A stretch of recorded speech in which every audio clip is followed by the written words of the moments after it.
This is a guide to take your iPhone clips from bad footage to cinematic films so that you can document your life like a movie using only your phone. If you're like me, you love documenting your life, but sometimes all of the equipment involved can be a bit of a pain to carry around.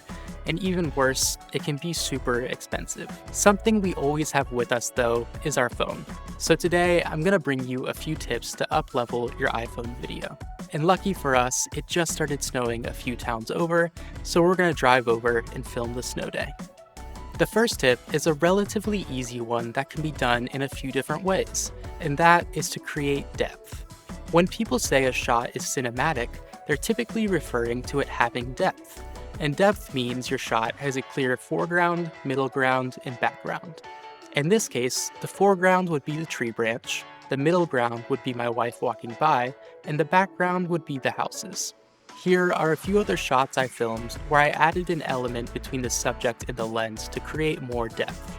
So to recap, ask yourself, what's something interesting I can put between the subject and the lens that will create depth? Another way to create depth is by using different lenses. Wide lenses typically create less depth than long, tighter focal lengths. This wide shot of me walking doesn't have much dimension or depth to it.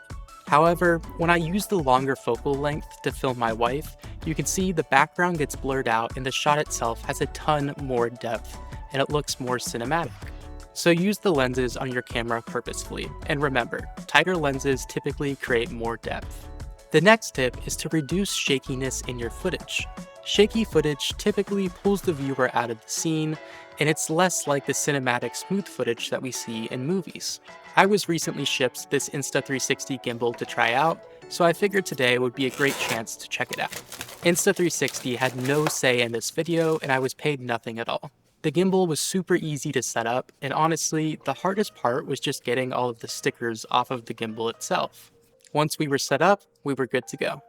The gimbal allowed me to get smooth footage while I was walking around, and as you can see from the footage, it completely took out any wobble or shakiness from my footsteps. In comparison, this is a clip of me walking without the gimbal. Yeah, it makes a pretty big difference. When you're filming, it's also important to get a variety of shots. I typically like to remember the saying tight, medium, and wide. Getting these 3 shots will allow you to tell the full story of your day from 3 different perspectives. Something that's important to remember is that even though motion shots with the gimbal are great, it's important to get a few static shots to mix it up. Sometimes when a camera moves too much, it can become distracting to the viewer. So getting shots where you're standing still or the phone is on a tripod allows the action to play out within the frame. A rule I try to always remember when filming is the rule of thirds. This is a composition trick that allows us to capture videos and photos that are pleasing to the eye. The rule of thirds basically states that we should put our subject at the intersection of 2 lines. Additionally, it tells us to put the horizon line on either the top or bottom line of the rule of thirds. Here, you can see that the subject is at an intersection of 2 lines.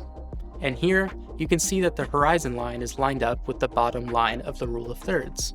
There are overlays in your camera's settings that display the rule of thirds and make it super easy to utilize this hack. The last tip we'll be talking about today is coloring.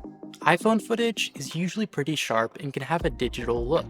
Coloring our footage allows us to take away that digital sharpness and create a color palette that resembles film. Now there are a ton of different ways to color footage, and I definitely recommend doing some research to find a process that works for you. I personally color all of my footage in a software called DaVinci Resolve using presets and LUTs that I've bought and built out. The truth though is that you can really use any presets or LUTs because it's all about personal preference. Check out these clips before and after coloring. It definitely adds a filmic look to the footage that makes it look more cinematic. There you go, a few tips to help you document your life with only your phone. If you enjoyed this video, please support the channel by liking and subscribing. And leave a comment down below letting me know what other content you'd like to see. Toodaloo.